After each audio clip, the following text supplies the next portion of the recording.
How's it going, everybody? It's Pilot Flame, and we are back with another FPL video, and today we're going to be looking at Game Week 2 drafts. As you can see here, we have 3 drafts prepared for you, and just before we get started on that, make sure to leave a like on the video if you're enjoying them. Make sure to subscribe to the channel if you are new. It greatly helps out the channel. It shows progression, and it allows for me to see that you guys are actually enjoying the content. Also, if you are viewing the videos a lot, that also shows me which videos you like, which videos you don't like, which series you do like, which series you don't like. So make sure to give us a subscribe if you are enjoying the content. I know around close to 90% of you that watch the videos aren't subscribed, so just do us a favor, hit the subscribe button so that we can make our way to 1,000 and then progress from there.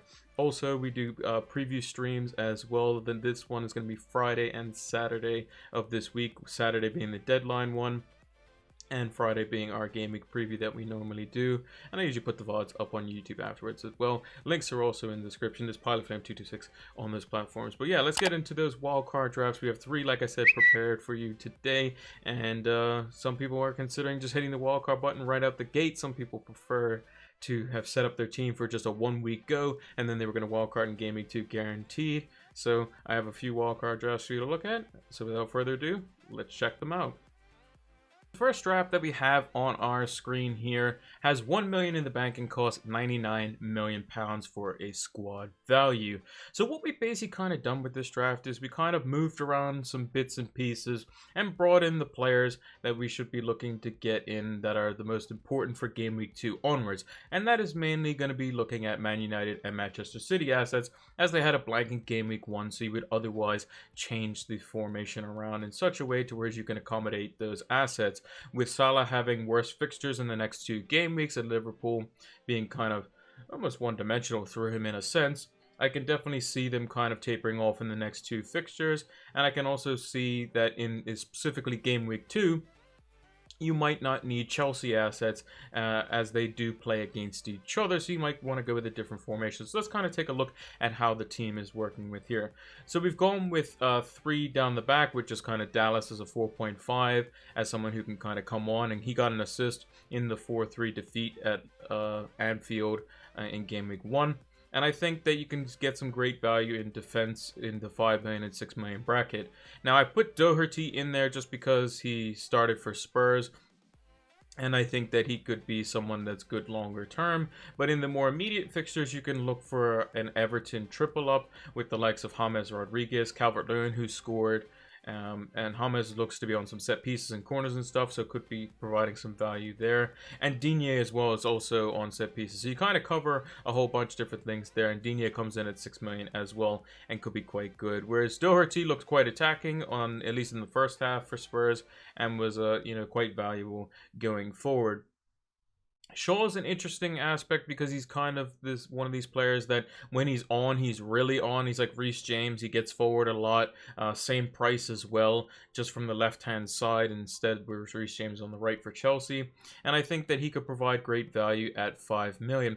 The only problem is that he is basically an injury waiting to happen in most cases. Whereas you might want to look at Reece James as he seems to be a bit more of a stable pick. A little bit on the younger side. However, he is also a rotation risk. So that 5 million spot could be quite crucial in terms of price point. But I think there's definitely a lot of value there instead of the likes of the 5 million midfielders, which is only really looking at Souček. We have Trent Alexander-Arnold in there. He didn't get any returns in terms of clean sheets or assists and goals. But he is obviously Trent Alexander-Arnold. We know what he's capable of. And I think that this draft warrants him being in there. Into midfield, we have a bunch of different options here. And I think it's quite a array of options. So we have Dele Alli in there, who actually was rumored to have come off injured in the game versus Everton, and he was substituted at halftime. So that's not looking good there. Potentially could look for somebody different there. Maybe the likes of Mason Greenwood at 7.5, or maybe you change the formation around and you go for you keep Aubameyang in there and you can do some things there. But I think that price point could be quite crucial from like 8 to like 6.5, because that's like the Foden, Greenwood, that sort of James Rodriguez type of bracket. And I think a couple of those could be quite useful when we get a little bit more value in the team. But if he's in there for now, maybe it just was precautionary. But he did look decent in the first half before he came off. James Rodriguez was excellent in their Everton Spurs game, and I think he could be very valuable at $7.5 million. Saint Maximin was unfortunate not to get a little bit more involved, but I think he's good value at 5.5. And we have Pulisic in there. So now, why Pulisic over Havertz? Chelsea have yet to play at the time of recording this video, but basically I put Pulisic in there because he is a Chelsea midfielder. Now he could be Ziyech, he could be Havertz, he could be himself in Pulisic.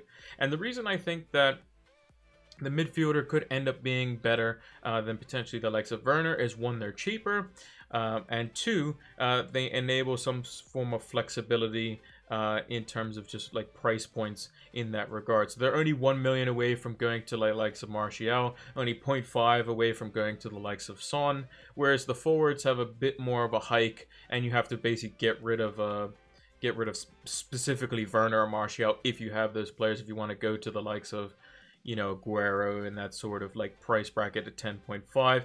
Kane also, just as a side note, wasn't great in the Spurs versus Everton fixture. In the first half, he didn't have any touches inside the box. So I think that Chelsea could provide great value, even though you are wildcarding for Game Week 2 where they do play Liverpool. They're going to have a great fixture in Game Week 3 and in Game Week 4, where they play West Brom in Game Week 3.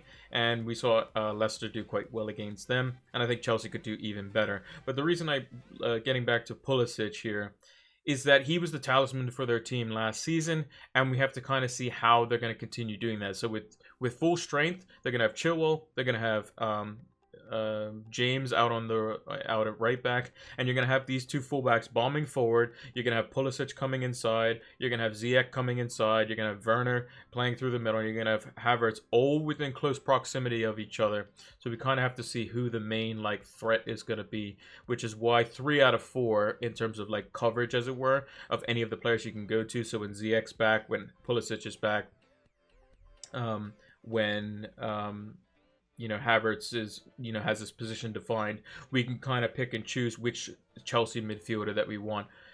There will be times where we want more than one, but I think for the time being, it's probably just best to have just one in the immediate future. And then Kevin De Bruyne obviously comes in because he is Kevin De Bruyne, really. What you can do also is we have money in the bank to have Aubameyang in Game Week 2 if you still want to hang on to him. He obviously did score, and I think that he could definitely provide, some type of value there.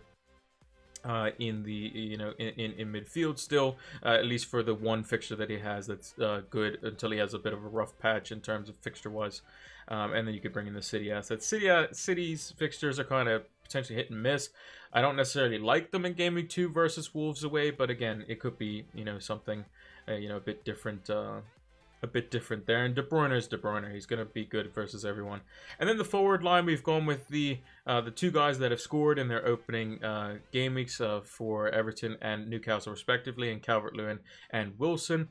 Wilson was always in and around the box, always hungry, and Newcastle kind of put the pressure on West Ham and looked quite good at points in the game. Calvert-Lewin never stopped running, was always working for the team. Could have potentially scored a couple alongside Richarlison as well. And I think that they could be great assets going forward. And lastly, just to touch on the United asset in Anthony Martial. In this draft, we've just gone to go with him because it's a lot easier. If you want to look for Aguero or back to Werner and that sort of stuff, you could still do it as well. So if we have Greenwood instead of Ali, we can go from Martial straight to Kane or Aguero if we want to, which is why I like this draft and would approve of it if you wildcarded in for Game Week 2 in this draft.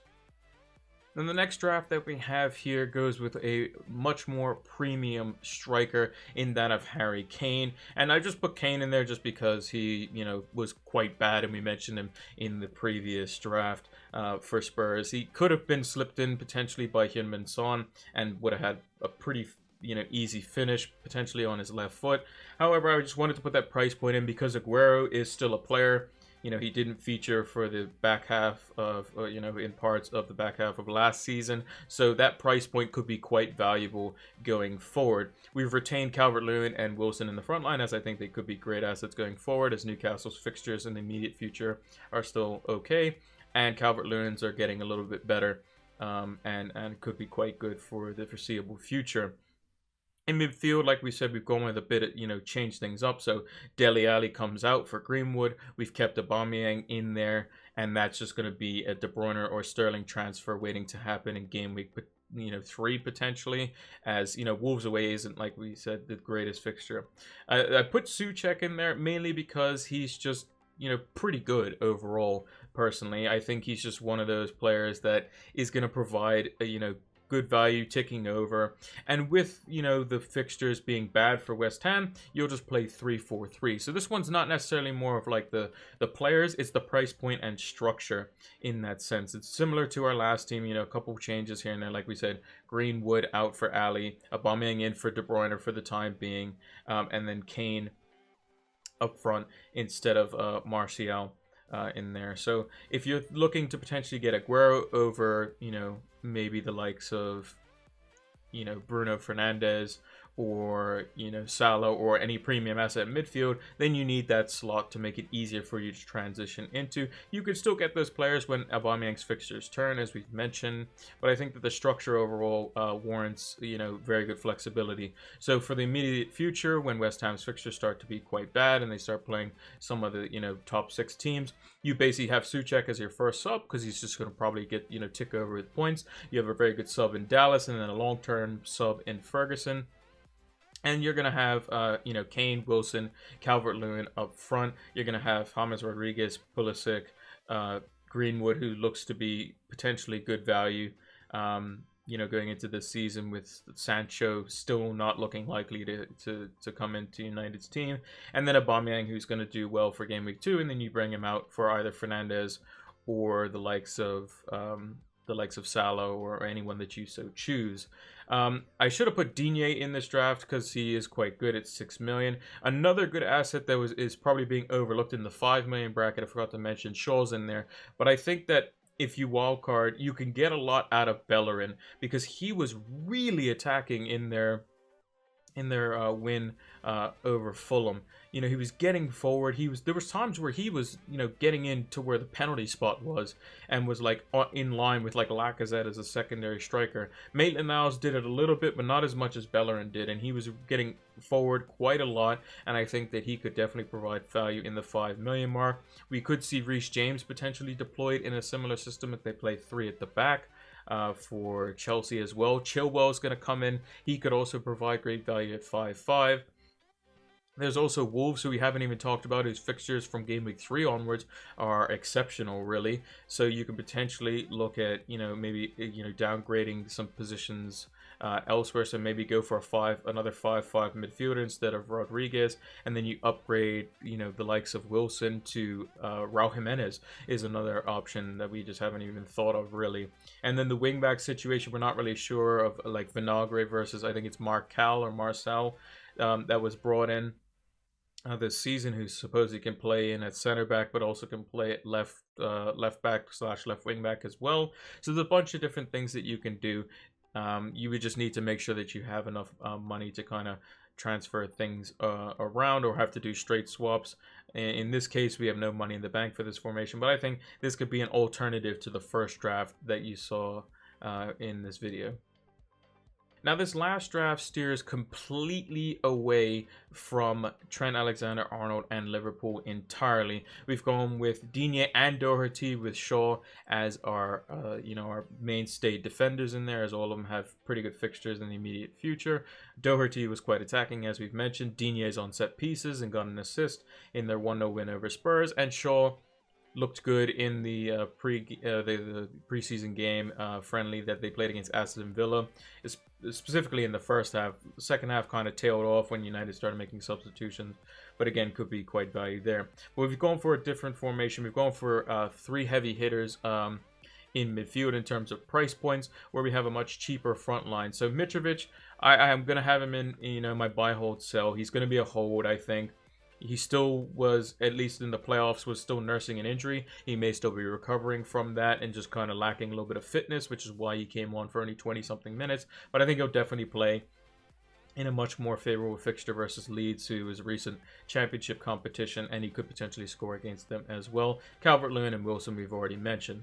But let's talk about the midfielders here. So Aubameyang, you could potentially take him out after game week 2. You could bring Salah straight back in because you know they play Arsenal at home, and typically Liverpool like to score quite a lot against Arsenal. And with Salah on pens and just showing that he's just ridiculous when he gets involved, and he's almost certainly involved, I think he's just going to be a better asset than Mane this season, as they're the same price.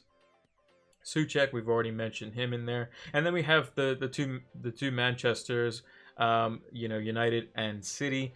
This could also easily be Kevin De Bruyne as well. I think Fernandes again is the talisman. He's been resting quite a lot, and we've seen what he did when he first came into Manchester United, which I expect to see happen in the opening game versus Crystal Palace. I think that he's just so crucial to the way United play. He's on corners, he's on free kicks, he's on penalties. He doesn't miss. The guy's ice cold. And even if he plays as more of a deep-lying playmaker, he can make those plays in behind, which could be just like, let's say he's on the halfway circle, he could put in a 30-yard pass into Rashford or Martial in behind, and they could tuck it home. He gets the assist. He's on penalties. United are going to win penalties. It's not something that they're, going to stop doing. People think, oh, they had 12 penalties last season, 14 this season. There's a real chance that they could end up having more, because now that they have Fernandes, for a full season, they have Donny van de Beek, who has come in and in the preseason game that he played versus Aston Villa was always getting involved in the box and is going to provide depth off the bench. Pogba, he's coming back to fitness as he was out and had to quarantine for 14 days, but he's been looking better and better, more rejuvenated. And then Martial as well. The attack just still focuses on him, and with Sancho, if he does come in, he would potentially, again, he would strengthen the bench, because Greenwood would get demoted to the bench and provide options across the entire front three. As well as he likes that intricate style of play, which Martial, him and Rashford have this like telepathic connection where it's like the 1-2, and they can do all that sort of stuff. And Fernandes is going to definitely be involved in that, because if they get taken down, because Martial's got very quick feet, so does Rashford, so does Jadon Sancho. They like a little bit of trickery, and they always get in the box, which means Fernandes is always going to be the one to step up and score the penalty. Now, he will miss at some point. He's not going to be 100%. And I think that he's just a great United asset, because he always seems to be involved in the play, and he does like to get into the box. He will probably hit a few screamers from outside the box every now and again. He just has to get it right, basically. Moving on to Raheem Sterling, the other side of Manchester. I think he's being underlooked in a sense, mainly because he's being overshadowed by De Bruyne, potentially looming thoughts of Aguero. But I think we have to realize that the guy can score hat tricks on his day. Like, he's really good. He gets involved in the play. He's going to probably be less of a rotation risk now that Sané's out, and it seems like Mahrez, at least for the first game week, he's going to be out as he's had to quarantine alongside Laporte. So I think Sterling could potentially be a mainstay in City's team. He typically plays 4 games, gets rested 1, and I think you'll take that with Sterling, with how explosive he can be, and sometimes playing in a false 9 role as well. And he's just overall a ridiculously good player on his day. So I think he could be someone that everyone's overlooking. Maybe go with the safer option with De Bruyne. I think Sterling is also quite good value, which is why I've decided to put him in one of the drafts. And lastly, I'm just going to talk a little bit more on James Rodriguez and kind of his role, how they were playing in their game versus Spurs. He was very much involved in the play, very much on the ball, very much being active on set plays as well. Some corners he was taking as well. Is very good at distributing the ball. I can definitely see him scoring a few from outside the box as well. Everton didn't get a penalty, so we don't know whether he's going to be on them as well. It could be Calvert-Lewin, it could be Richarlison, it could be whoever. We're not too sure there. But with Decore and Gomez and Allen playing as this workman-like midfield, you're going to see James drifting in inside off the right. You're going to see Richarlison drifting in off the left with Calvert-Lewin through the middle, and Digne and Coleman getting forward. And Coleman will probably make way for Kenny at some point as his play starts to decline. But so far, looking so good for Everton. I think James at 7.5 million could be a steal. And again, with flexibility in formation, you could play Souček over Mitrovic if it's a worse formation, in terms of like what you're seeing out there. So if Mitrovic is constantly being rotated in, out, in, out, in, out, in, out, you can get another 6 billion forward in there. and play Souček for the time being. Or if you think that Mitrovic has a better fixture than Souček, you can play Mitrovic and hope he obviously starts because he is coming back from injury. But I think this could be a slightly different formation for Game Week 2 wildcard drafts. And that's going to do it for this edition of Wildcard Drafts for Game Week 2. Let me know if you approve of any of the drafts in the comments below. Let me know if there are any changes you would make to them, or maybe you are wildcarding. So post your drafts down in the comment below, and I will definitely take a look at them and see what people are looking at in terms of players going into the next few game weeks. If you enjoyed the video, make sure to smash the like button. Make sure to subscribe to the channel if you are new.